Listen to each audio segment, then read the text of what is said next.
Ignition sequence starts. 6, 5, 4, 3, 2, 1, 0. Liftoff. We have a liftoff.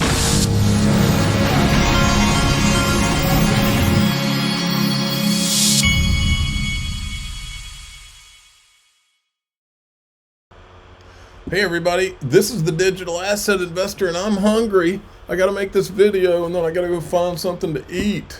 Oh, look at this. We're at 2.99 trillion. The market's been doing pretty well today. XRP 24 hours up 6.6%. We're at $2.60. A lot of anticipation about the crypto summit tomorrow. My experience is that when there's big anticipation, it never goes the way we want. But it doesn't matter to me. Tomorrow is just one day. What matters to me is the big picture of the thing. And I'm in the right asset. And I know what I hold. Here's the acting SEC chairman, Mark Uyeda. We are seeing another sell-off in stocks this morning. The Dow Industrial is down 433. Bitcoin is actually indicated higher. The Securities and Exchange Commission turning a new leaf under the Trump administration, dismissing several investigations into crypto firms, including probes on Robinhood, Coinbase, and Kraken. The commission saying that its crypto task force will host a series of roundtables to discuss regulation of digital assets. And of course, the White House is having a summit tomorrow on this. Joining us right now is the acting Securities and Exchange Commission chairman, Mark Uyeda. Mr. Chairman, great to see you. Thank you so much for being here. Well, great to be back, Maria. First, let's talk about this investigatory situation and why you stopped the probes. Well, we have stopped the probes that do not involve fraud. They're involved in what we call registration-only violations. And that means you didn't come to the government and ask us for permission before doing an offering. Now, the reason we did that is because on day one of the Trump administration, I issued an order creating the SEC's crypto task force. It's something that we should have done years ago. We need to have a clear set of rules, particularly rules that establish whether or not something's even within the SEC jurisdiction. There's a whole legal structure. What's a security? What is not? Right. We've not provided any clarity. Instead, for the last 4 years, we have pursued policy setting through enforcement actions. Now, my view is we set the rules. We tell people what the rules are. We expect them to abide by those rules. And then if they don't, we enforce. It's not the opposite way around. We don't hide what the rules are, hide our views, and only announce it. Yeah, that's a Gary Gensler style. Is hiding the rules and then, come in and bring your file and we'll work with you or whatever. And then when they're actually collecting information on your company to sue you. Post facto, which is after you've done something. There are so many in the crypto industry who've been asking for this clarity for years, and instead they get hit with subpoenas, they get hit with investigations, they get hit with court actions. So we're going back, we're engaging with the public, and that is one of the steps that we've made in addition to hosting roundtables, which we've just announced on this issue. We've created a public comment feedback form asking the public to submit their comments on how we should regulate crypto assets. Yeah, and I want to talk about that regulation. I'll get to that in a moment. But in terms of the rules and regulations, it was almost like the Biden administration was regulating through investigations. Just send out Wells notices. Start putting the scare into all of these firms, and then that's how you'll figure out what's going on. Tell us about the rulemaking that you changed at the Securities and Exchange Commission. There was a lot of climate change agenda rules and... We don't have to hear about climate agenda. Okay, then there's this one. Now, this is Brock Pierce. He's the guy that founded Tether. He's not involved in it now, but he's acting like an adult here. Glad to see all this government savings. And for us in the crypto industry, this is the moment we've all been waiting for. But do you want the reserve to be strictly Bitcoin? I think we're past that point. So it's not up to me. Our president has made a decision with excellent advisors. They've talked about Ethereum being in. They said Ethereum. They said XRP. They said Solana. They said ADA Cardano. So it is what it is. And the big winner out of that is obviously Cardano, up 40% over the last week since this announcement, and Ethereum being the big loser, which with this announcement, shockingly down 10%. The Senate voted to repeal a Biden-era rule that requires some cryptocurrency platforms to report their customers' transactions to the IRS. That's been repealed. They don't have to report to the IRS. I take it you would vigorously approve of that. Well, I think the last administration was getting very onerous in terms of IRS expansion, reporting and otherwise, and I'm happy to see the country on track with life, liberty, and the pursuit of happiness. I don't think any of us want to see an IRS that is heavily expanded with even more reporting requirements than we already have. Okay, let's move on to the first ever crypto summit. It's on Friday. It's in the White House. What do you want to hear? Well, I think it's the moment when we look back in history where we have a bit of a preview, but that's the moment where I think we're going to look at that date. March 7th, 2025 is the day where we went from being in the shadows to acknowledged and recognized by the greatest government in the world. And with that, the rest of the world will follow. So we're going to hear about the strategic reserve. We'll probably have greater sense. And I imagine there's going to be some additional announcements that are going to be just as exciting. I'm eager to get to DC. I'll be on my way back tomorrow, and you're going to the crypto summit. Yes, and also I'll be hosting the after event. Okay, well, no, that's the big deal. But what are you specifically going to do at that summit? What are you lobbying for? Well, I think here it's mostly going to be listening, but the rest of us, catching up. And one of the other big things that we're hoping for, ultimately legislative action, but that's going to come from Congress. But the big issue we've had as Americans, what makes America the greatest country in the world? The ingenuity of the American people. We are the inventors. We are the creators. We are the ones that have been given permission to create because you can fail and get back up and do it again. The rest of the world doesn't allow you to do that. They'll jail you. They'll bankrupt you. We're an entrepreneurial nation of creation.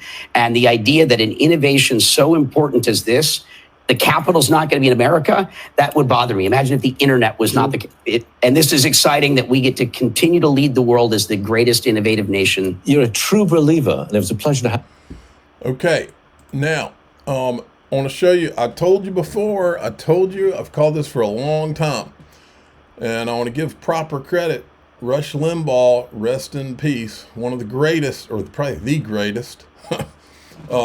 He used to use the term drive-by media when referring to the mainstream media, who would throw out narratives almost like doing a drive-by shooting. They would throw out narratives with nothing to back it up, just to plant a seed in the media to run with something that's not true. Well, we've had a crypto media that's been doing that same thing for years with regard to Ripple and XRP. And here's how they play the game. First, I showed you earlier this morning.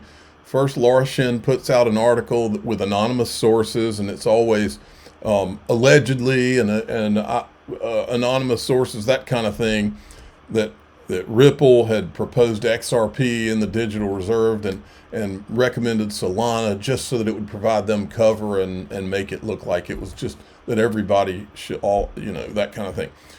Well, Rand Nooner, who is a long-term Ripple and XRP basher, he's part of this crypto drive-by media. So he picks it up so you can see how it happens.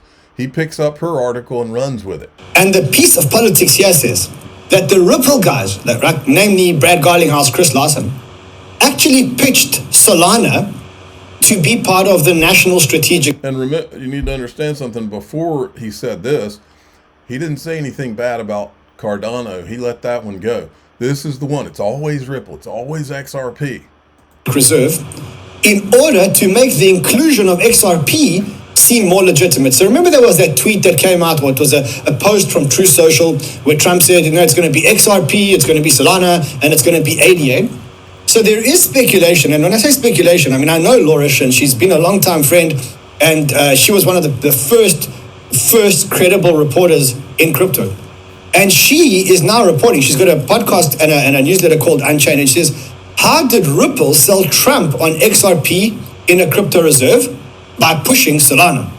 So what she says here, it says, Ripple executives, including CEO Brad Garlinghouse and Chief Legal Officer Stu Alderoty, reportedly pitched President Trump to include Solana in the crypto reserve plan announced on Sunday to give it more legitimacy amongst the crypto community. According to two sources familiar with the matter, the inclusion of Sol also helped Ripple convey that it was advocating for a crypto reserve that included several American tokens. Okay, so now this is Ripple Labs, which uses the which issues the token XRP, has been criticized for years as a largely speculative asset with insufficient usage to justify its huge $145 billion market cap. However, if the aim was, if that was the aim, the plan was unsuccessful, as the public announcement was still met with ridicule amongst the crypto community, right? So this is some of the politics that's going on. Ripple, or XRP, or Ripple, allegedly tried to pitch Trump the idea that we should have this all-American thing by saying you should add Sol. And now, you could call this the crypto drive-by media, or you could call it crypto fake news. It's the same stuff, all the same tactics. But they're making a huge mistake here. And you know why?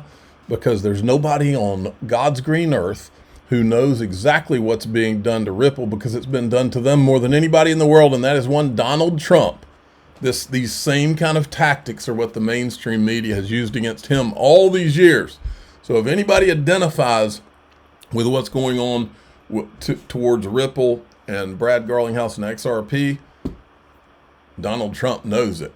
And these liars' games will not stand the test of time. I believe that Ripple got together and created this National Crypto Association just for that purpose, to combat these liars and crypto drive-by media, crypto fake news like Rand Nooner.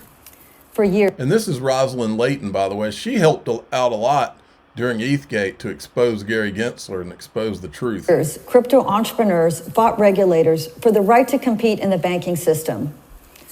Now that we have a pro-crypto administration, these entrepreneurs can focus on serving their customers, including the underbanked. Now, with the launch of the National Cryptocurrency Association, millions of Americans will be empowered to find better solutions for digital money. You know, solutions with actual utility, unlike Bitcoin. Here's David Sachs. Over the past decade, the federal government sold approximately 195,000 Bitcoin for proceeds of $366 million. If the government had held the Bitcoin, it would be worth over $17 billion today. That's how much it costs the American taxpayers not to have a long-term strategy. I retweeted, I said, agreed. Now imagine what XRP would be worth if it had not been attacked more than any digital asset on the planet and had not been tied up in a lawsuit used as a weapon by the SEC against Ripple. Now imagine whether Bitcoin would be an altcoin right now if there had been a level regulatory playing field for digital assets. That's what you need to imagine.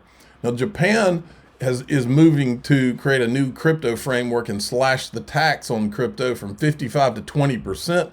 And I said, well, I'm assuming the U.S. will have to have better crypto tax rates to become the crypto capital of the world, like maybe zero tax. How about that? XRP just continues to look better than any other coin out there. I agree. Then we got this, Chad Steingraber. He should know you're not allowed to do this. This is wild speculation.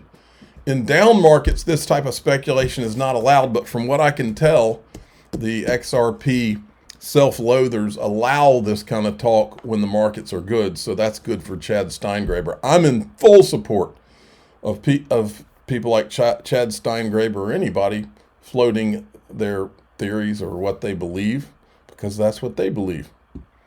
It's going to be an epic March, people. Sometimes decades happen within a week. Can we realistically see XRP at $10 in the next 2 months?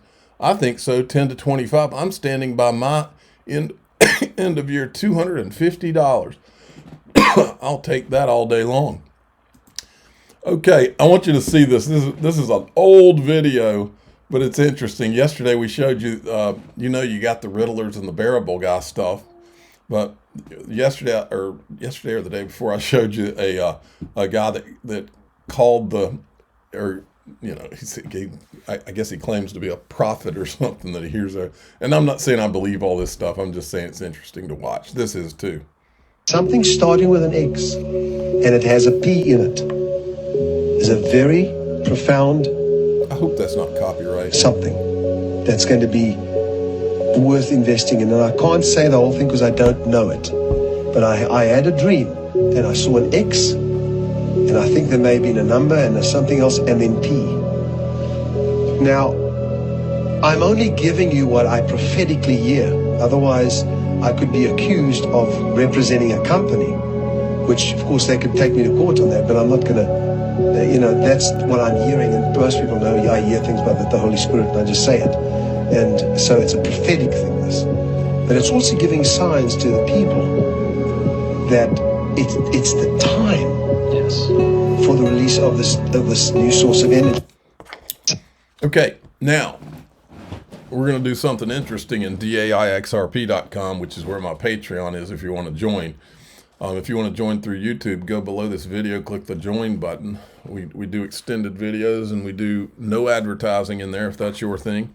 But in there today, now is the time, folks.